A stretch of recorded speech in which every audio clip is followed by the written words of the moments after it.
बुद्ध को धम्म प्रचार करते हुए 1 साल हो चुका था लगभग, और बुद्ध राजगीर में ही थे। अचानक शुद्धोधन को लगा कि भाई पूरे दुनिया को ज्ञान दे रहा है बेटा, थोड़ा हमें भी दे दे, तो ज्ञान पे थोड़ा हक तो हमारा भी बनता है। तो शुद्धोधन ने एक आदमी से कहा कि सुनो, दूत बन के जाओ, वो मिलेगा, उसको बोलना तुम्हारे पापा कह रहे हैं कि पापा की ज़िंदगी कब खत्म हो जाएगी पता नहीं, और एक बार उनके मरने से पहले देख तो लो उनका मुंह, और लगे हाथ जो ज्ञान प्राप्त किया है थोड़ा दे भी दो उनको। ऐसे ही जाके बोलना, तब आएगा वो, वरना नहीं आएगा। तो वो आदमी गया, संदेशवाहक एक व्यक्ति था, वो गया। इससे पहले कि बुद्ध को कुछ समझाता, उसका यही भिखवे हो गया, वो भूल ही गया कि मैं क्यों आया था। फिर शुद्धोधन ने कहा ये अजीब हाल है, दूसरे को भेजा, उसका भी वही हुआ। करते करते 9 हो गए। जो जाता था बुद्धम शरणम गच्छामि, भूल जाता था कि मैं क्यों आया हूं। अब 10वें नंबर पे बुद्ध इन्हें शुद्धोधन ने अपने एक दोस्त के बेटे से कहा, उसका नाम था कालुदाई, कालुदायिन या कालुदाई दोनों नाम चलते हैं।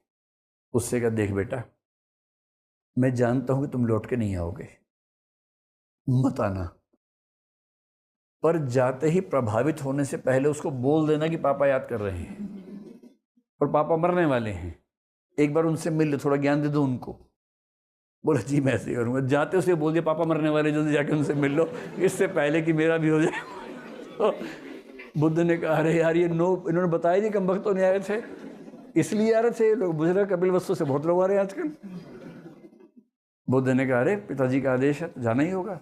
तुरंत बुद्ध ने कहा कि मैं कपिल वस्तु की यात्रा पर जाऊंगा, और कपिल वस्तु की यात्रा शुरू हुई। कालुदाई को बोले तुम जल्दी से भाग के उनको बताओ कि तुम्हारे कहने पर आ रहे हैं, ताकि तुम्हारा सामान भी बढ़ जाए।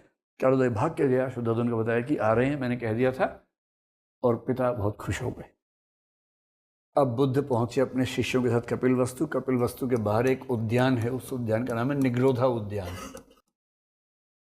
उस उद्यान में उनके भिक्षुओं के रहने की व्यवस्था की गई थी, तो वो वहां पर रहे, और वहीं पेरेंट्स मिलने आ गए। शुद्धोधन आए, महाप्रजापति गौतमी आई, यशोधरा नहीं आई, लेकिन पेरेंट्स दोनों आए।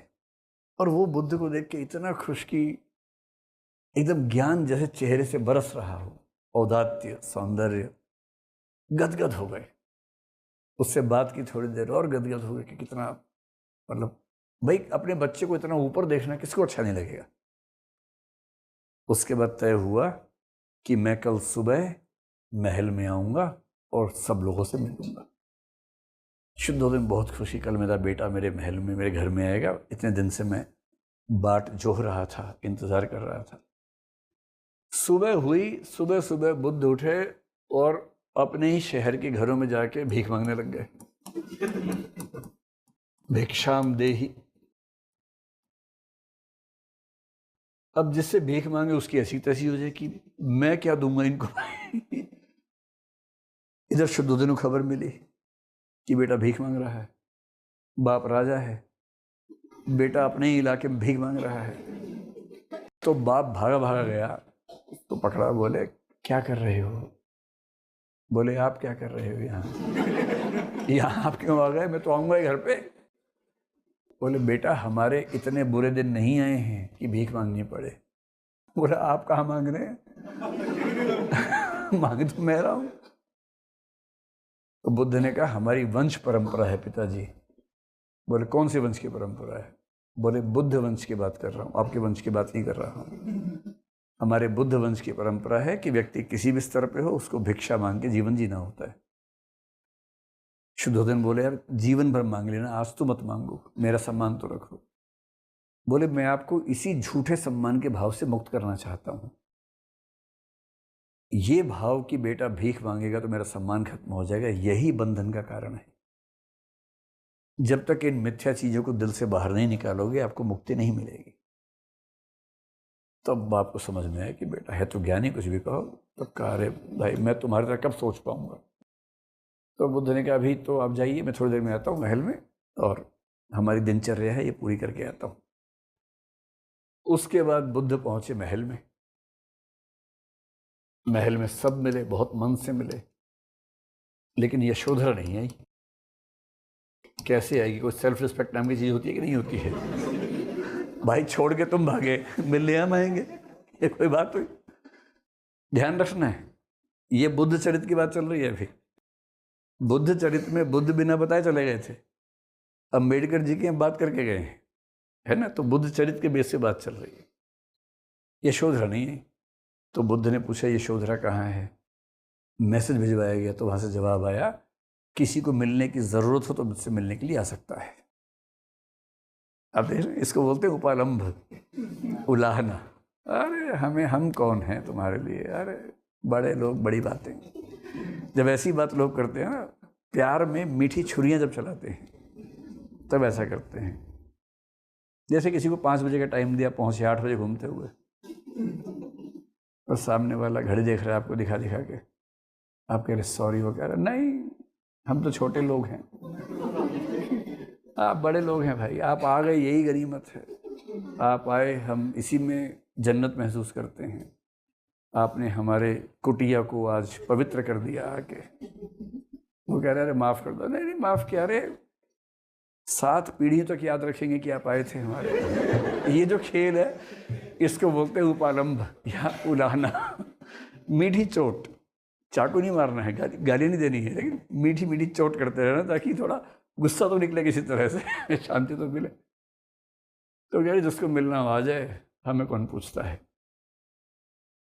तो बुद्ध समझ गए कि अभी वो काफ़ी परेशान हैं, तो बुद्ध गए और बुद्ध ने कहा सारिपुत्र और मोगल्यायन तुम साथ में चलो भाई। मतलब ये नहीं था कि अकेले जाओगे तो पिटाई हो जाएगी, ऐसा भाव नहीं था उनके मन में।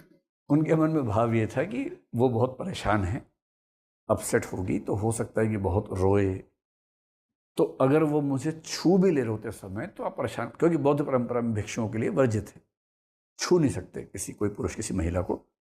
तो अगर वो छू भी ले तो आप परेशान मत होना, क्योंकि उसको बहुत सालों का क्रोध और परेशानी है, वो निकलने में समय लगेगा।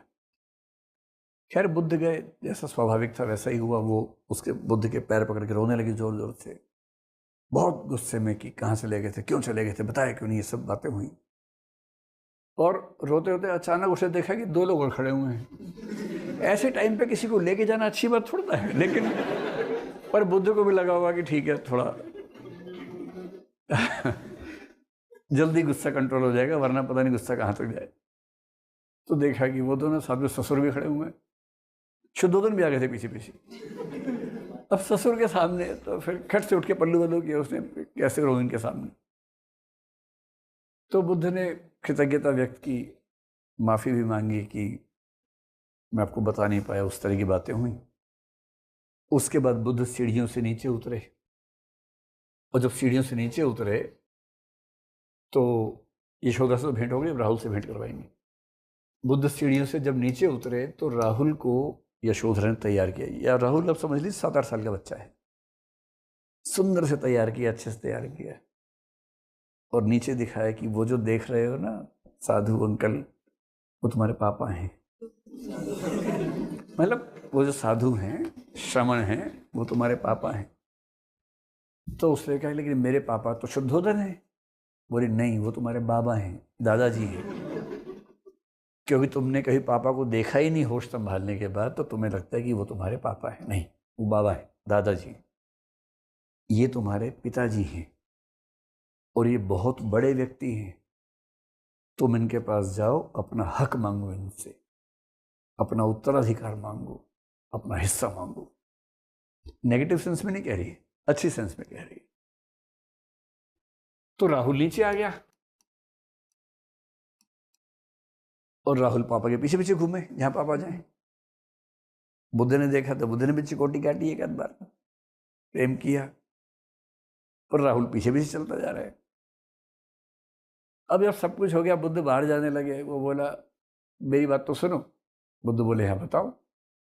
बोले मेरा उत्तराधिकार ना, मेरा उत्तराधिकार भी तो दो, मैं तुम्हारा बेटा हूँ, मेरा उत्तराधिकार दो, जो मेरा हक बनता है। बुद्ध ने 2-3 बार टालने की कोशिश की कि बेटा अरे जाओ बेटा, अरे छोटे हो जाओ, ये सब बातें बाद में करेंगे, बड़े तो हो जाओ। नहीं नहीं, मेरा उत्तराधिकार दो। तो अंत में फिर बुद्ध ने कहा देख बेटा ऐसा है, उसे बुलाया अपने पास और कहा कि देखो बेटा ऐसा, मेरे पास जो संपत्ति थी, धन संपदा, सोना चांदी, घर भवन, वो सब तो मैं पहले ही त्याग चुका हूं। वो तुम्हारे दादाजी के पास ही हैं, तुम्हारी माँ के पास ही हैं, वो तुम्हें मिल ही जाएंगे उनसे, है ना। अगर मेरी संपत्ति चाहिए तो मेरे पास संपत्ति के नाम पर केवल आध्यात्मिक संपत्ति है, और वो आध्यात्मिक संपत्ति केवल एक है, वो है धम्म। और मेरा उत्तराधिकार तो सिर्फ ये हो सकता है कि तुम भी मेरे रास्ते पर चलकर धम्म के पथिक हो जाओ। क्या तुम धम्म के रास्ते पर चलना चाहोगे? बोला हाँ, यही भिक्षा दे। आ जाओ भाई, तुम भी आ जाओ। लेकिन उसमें एक नियम ये था कि 20 साल से पहले किसी को भिक्षु बना नहीं सकते हैं। तो वैसे में ये होता है कि रजामंदी हो जाती है, लेकिन जब बच्चा 20 साल का हो जाएगा तब संघ में आएगा। और ये ऊपर से यशोधरा ने देखा, खुश हुई। एक और व्यक्ति ने देखा, सिर पीट लिया अपना।